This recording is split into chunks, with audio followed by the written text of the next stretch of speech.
આપણા શાસ્ત્રોમાં ગુરુ, જેને ઈશ્વર સમાન જ પૂજવામાં આવે છે, અંધકારથી પ્રકાશ તરફ લઈ જનાર, અજ્ઞાનથી જ્ઞાન તરફ લઈ જનાર ગુરુ સૌના જીવનનું કલ્યાણ જ કરે છે.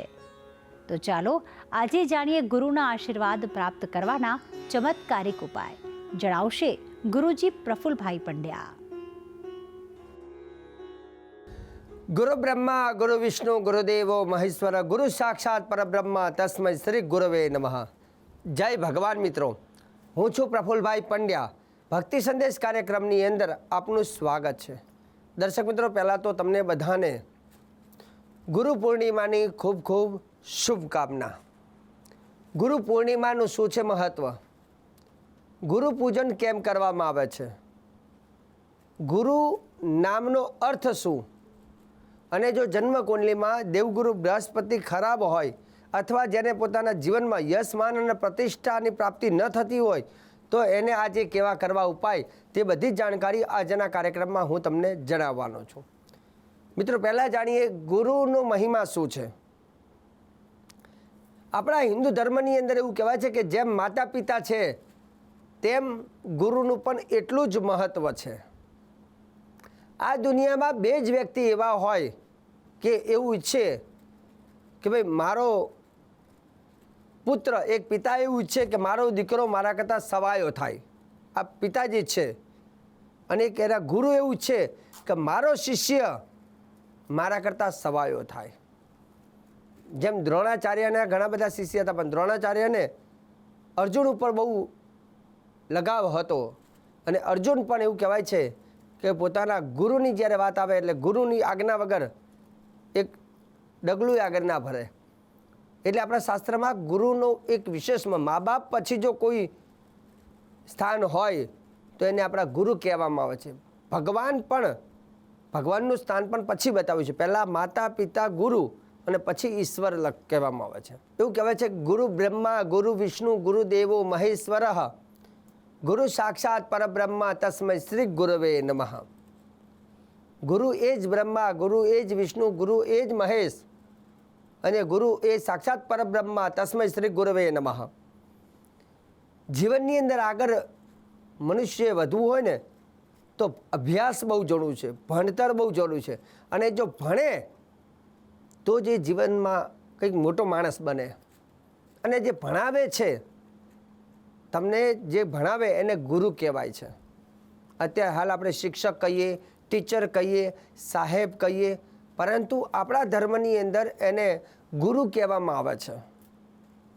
એક જમાનો હતો કે એક જમાનામાં જ્યારે આશ્રમ હતા ને આશ્રમની અંદર લોકો પોતાના બાળકોને ભણવા મૂકતા હતા. એ આશ્રમની અંદર ગુરુ દીક્ષા લેતા. જેમ ભગવાન કૃષ્ણ ભગવાન પણ સાંદીપની ઋષિના આશ્રમમાં ગયા હતા. ભગવાન રામજી પણ પોતાના ગુરુના આશ્રમમાં વિદ્યા અભ્યાસ લેવા ગયા. એટલે ભણવા જવું અને એ ભણાવે ને એ જ્ઞાન મનુષ્યના જીવનમાં બહુ મહત્ત્વનું છે. એટલે ગુરુ એટલે ભણાવે એને ગુરુ કહેવાય. આમ તો શાસ્ત્ર કહે કે રોજ સવારે માતા પિતાને પગે લાગવું અને ભણવા જાઓ એટલે પોતાના ગુરુને પગે લાગવું. પણ આજના બાળકોને તો બહુ શરમમાં આવે છે. પગે લાગતા શીખવું જોઈએ. ગુરુ જે અભ્યાસ તમને જ્ઞાન આપે ને એ ગુરુના ચરણ સ્પર્શ કરવા જોઈએ. શાસ્ત્ર એવું કહે કે ગુરુનો અર્થ શું? ગુ કહેતા અંધકાર અને રૂ કહેતા પ્રકાશ. જે અંધકારમાંથી પ્રકાશ તરફ લઈ જાય એને ગુરુ કહેવાય. અંધકારમાંથી પ્રકાશ તરફ લઈ જાય એને ગુરુ કહેવાય. અને ગુરુ એના ભક્તોને, એના શિષ્યોને, એના વિદ્યાર્થીને સાચી દિશા બતાવે છે. કેમ કે જે વ્યક્તિના જીવનમાં ખોટી દિશા હાથમાં આવી જાય અથવા ખોટી લાઈનમાં માણસ ચડી જાય તો એના જીવનમાં બહુ તકલીફ આવે છે. એટલે ખોટી લાઈનમાં ન ચડે એટલે જ એ ગુરુ એને શિક્ષણ આપે છે. મા બાપ પણ એક ગુરુ જ કહેવામાં આવે છે. સંસ્કાર સારા આપવા એ પણ એક ગુરુ કહેવાય. અભ્યાસ સારો શીખવાડે એને પણ ગુરુ કહેવાય. તમને કામકાજમાં સારું શીખવાડે, કઈ રીતે કમાવું એને પણ ગુરુ કહેવાય. અને જે ધનુર્વિદ્યા શીખવાડે, જેમ કે ભગવાન રામજીને પણ એવું કહેવાય છે કે વશિષ્ઠજીએ એમને વિદ્યાઓ શીખવાડી, ધનુર્વિદ્યા. મતલબ પોતાનું રક્ષણ કઈ રીતે કરવું તો એ યુદ્ધનું જે જ્ઞાન આપવું વિદ્યાનું એ પણ ગુરુ કહેવાય છે. તો ગુરુ પૂર્ણિમા હોય તો તમારા જે કંઈ ગુરુ હોય એ ગુરુના પૂજન કરવાનું, ગુરુને વંદન કરવાનું. ગુરુ કદાચ ન હોય તો ગુરુના ફોટાની અથવા ગુરુનું જે ચરણ પાદુકા હોય એને પીળા પુષ્પ અર્પણ કરીને પૂજન કરવું. એવું કહેવાય છે ગુરુ પૂર્ણિમા હોય ત્યારે દેવતાઓ પણ બધા ભેગા થઈ અને પોતાના ગુરુ દેવગુરુ બૃહસ્પતિની પૂજા કરે છે. દાનવો પણ પોતાના ગુરુ દૈત્યગુરુ શુક્રાચાર્યની પૂજન કરવા જાય છે. અને આ પરંપરા વર્ષોથી ચાલતી આવી છે કે જ્યારે ગુરુ પૂર્ણિમા હોય ત્યારે ગુરુના આશીર્વાદ લેવા જવું જોઈએ, ગુરુના આશ્રમમાં જવું જોઈએ અથવા ગુરુના ઘરે જઈ અને એમની પૂજન કરવું જોઈએ અને ગુરુથી આશીર્વાદ ગ્રહણ કરવા જોઈએ. બીજા નંબરની વસ્તુ, શાસ્ત્ર તો એવું કહે છે કે દરેક વ્યક્તિએ પોતાના જીવનમાં કોઈ ગુરુ બનાવવા જોઈએ. જો તમારા ગુરુ ન હોય તો શાસ્ત્રમાં બીજું એવું કહ્યું છે કે તમારા જે ભૂદેવ હોય, તમારા જે ગોર બાપા હોય એને પણ ગુરુ બનાવી શકો, જે શિક્ષક હોય એ પણ ગુરુ બનાવી શકો. અને કોઈ ગુરુ ના હોય તો છેલ્લે કૃષ્ણમ વંદે જગત ગુરુ, ભગવાન ઠાકોરજીની પૂજા કરી ઠાકોરજીને પોતાના ગુરુ બનાવો, શિવજીને પોતાના ગુરુ બનાવો તો એ ઈશ્વરને પણ ગુરુ બનાવી શકાય છે. હવે રહી વાત કે આજે ગુરુ પૂર્ણિમાના દિવસે હું તમને એક એવા દેવગુરુ બૃહસ્પતિના ઉપાય જણાવીશ કે જે ઉપાયો તમે આજે કરો છો તો એનાથી તમને દેવગુરુ બૃહસ્પતિના આશીર્વાદ પણ મળે છે. જેમ દેવતાઓને આશીર્વાદ આપે છે તો એ આશીર્વાદ આપણને પણ મળે.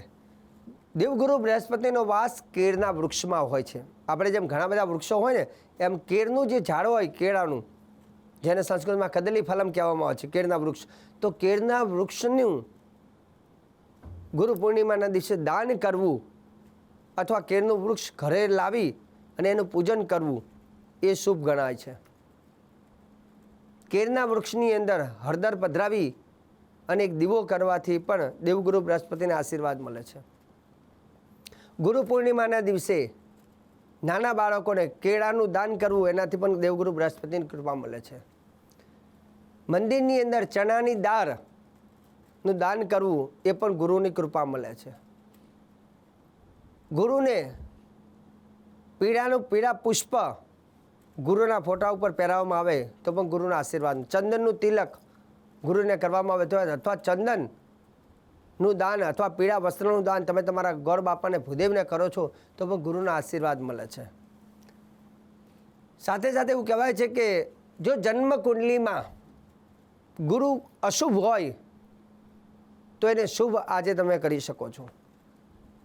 હવે ગુરુ શુભ થાય તો ફાયદો શું થાય એ પણ જાણવું જરૂરી છે. અને એવું કહેવાય છે કે દેવગુરુ બૃહસ્પતિનું જે સ્તોત્ર છે એ સ્તોત્રની અંદર એનું ફળ કથન લખેલું છે. દેવગુરુ બૃહસ્પતિનું જે સ્તોત્ર છે, ગુરુ બૃહસ્પતિ જીવો સ્વરાચાર્ય વિદાંબરો ભાગીશો દિષ્ણો દીર્ઘ મસરૂ પીતાંબરા યુવા સુધા દ્રષ્ટિ ગ્રહાધીશો ગ્રહ કૃપા પહારક દયાકરચ સૌમ્ય ચ સુરાચાર્ય કુંકુમદ્યુતિ લોકપૂજ્યો લોકગુરુ નીતિજ્ઞો નીતિકારક તારાપતિ ચાંગીરસો વેદ વિદ્યો પિતામહ ભક્ત્યા બૃહસ્પતિ સ્મૃત્વા નામાની તાણી ય પઠેત આરોગી બલવાન શ્રીમાન. અહીંયા લખ્યું છે. હવે દેવગુરુ બૃહસ્પતિની પૂજા અથવા એમના આશીર્વાદ લેવાથી શું ફાયદો થાય તો આરોગી બલવાન શ્રીમાન પુત્રવાન સ ભવેન્નર.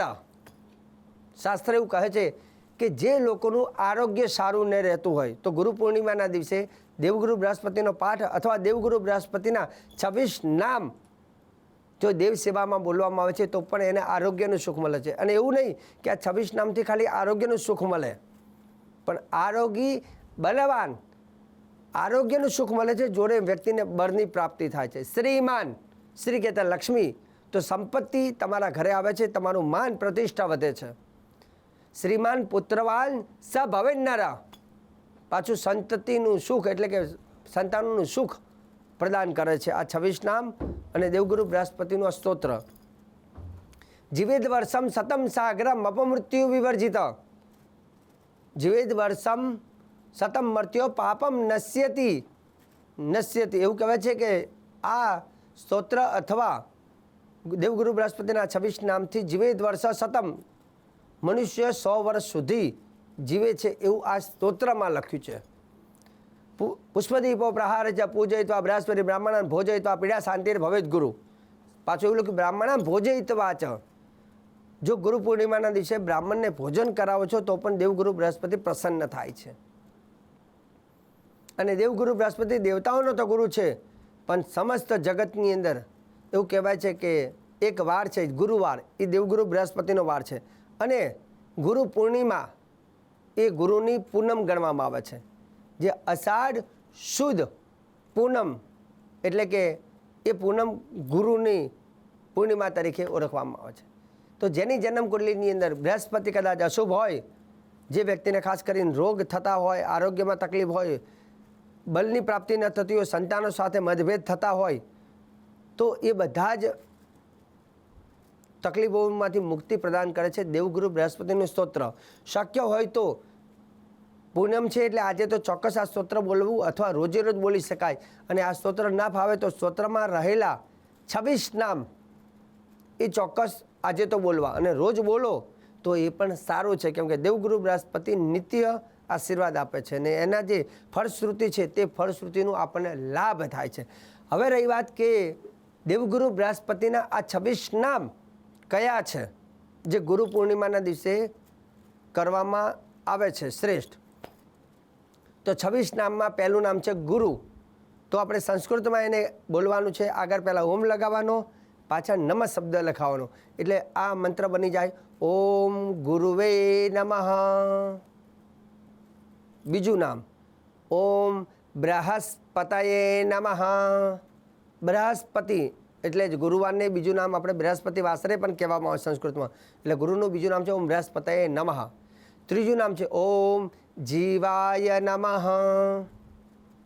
ચોથું નામ ઓમ સુરાચાર્યાય નમઃ. પાંચમું નામ ઓમ વિદંબરાય નમઃ. છઠ્ઠું નામ ઓમ ભાગીસાય નમઃ. સાતમું નામ ઓમ ધિષ્ણવે નમઃ. આઠમું નામ ઓમ દીર્ઘમશ્રવે નમઃ. નવમું નામ ઓમ પિતાંબરાય નમઃ. દસમું નામ ઓમ યુવાય નમઃ. એકાદશ કહેતા 11મું નામ ઓમ સુધાય નમઃ. 12મું નામ ઓમ ગ્રહધીશાય નમઃ. 13મું નામ ઓમ ગ્રહ પીડા હરાય નમઃ. ચતુર્દશ કહેતા 14મું નામ ઓમ દયા કરાય નમઃ. 15મું નામ ઓમ સૌમ્ય મૂર્તયે નમઃ. સૌમ્ય મૂર્તિ એટલે શાંત સ્વભાવ જેનો છે એનો સૌમ્ય મૂર્તિ કહેવામાં આવે છે. 16મું નામ ઓમ સુર અર્ચયે નમઃ. 17મું નામ છે ઓમ કુંકુમ ધ્યતવે નમઃ. કુંકુમ ધ્યતવે નમઃ. ત્યાર પછી ઓમ લોકપૂજ્યાય નમઃ. અને ત્યાર પછી ઓમ 19મું નામ ઓમ લોકગુરવે નમઃ. 20 ઓમ નીતિજ્ઞાય નમઃ. 21મું નામ ઓમ નીતિકરાય નમઃ. નીતિકરાય નમઃ કાં તો નીતિકારાય નમઃ. ત્યાર પછી 22મું નામ ઓમ તારાપતયે નમઃ. 23મું નામ ઓમ અંગીર રસાય નમઃ. 24મું નામ ઓમ વેદાય નમઃ. 25મું નામ છે ઓમ વૈદ્યાય નમઃ. અને છેલ્લું 26મું નામ છે ઓમ પિતામહાય નમઃ. પિતામહ શબ્દ વાપરે એટલે પિતામહાય નમઃ. તો આ 26 નામ જે છે એ વ્યક્તિ બોલે છે તો એના જીવનમાં આરોગી બલવાન શ્રીમાન પુત્રવાન સ ભવેન નરા જીવેદ વર્ષમ શતમ મર્ત્યો પાપમ નશ્યતિ ય પૂજય ગુરુદિરે પિતા ગંધાક્ષરમ રહી પુષ્પદીપો પ્રહાર છે પૂજયિત્વા બ્રાહ્મણામ ભોજયિત્વા પીડા શાંતિર ભવેત ગુરુ. છેલ્લે શબ્દ લખ્યો છે પીડા શાંતિર ભવેત ગુરુ. જે બૃહસ્પતિનો જે શાંતિ બૃહસ્પતિને થાય છે, જન્મકુંડલીમાં ખરાબ બૃહસ્પતિ હોય તો એ શુભ બને છે, અને શુભ બને તો એનું ફળ શુભ મળે છે. વિશેષમાં જો જે લોકોના ગુરુ ન હોય તો એ લોકો પોતાના ભૂદેવના પણ આશીર્વાદ લઈ શકે છે, મા બાપના આશીર્વાદ લઈ શકે છે. અને ગુરુ પૂર્ણિમામાં એવું કહેવાય છે કે પોતાના ગુરુના આશીર્વાદ લેવાથી ઐશ્વર્ય એટલે કે ઈશ્વર એને તમામ સુખો આપે છે, ઐશ્વર્યનું સુખ આપે છે. તો દર્શક મિત્રો, આજે ગુરુ પૂર્ણિમાને લઈને શ્રેષ્ઠ જાણકારી, સુંદર જાણકારી મેં આપી છે અને આગળ પણ ભક્તિ સંદેશ કાર્યક્રમમાં આવી જ જાણકારી હું આપતો રહીશ. કાર્યક્રમ જોવાનું ચૂકતા નહીં. મને આપી દો રજા. જય ભગવાન.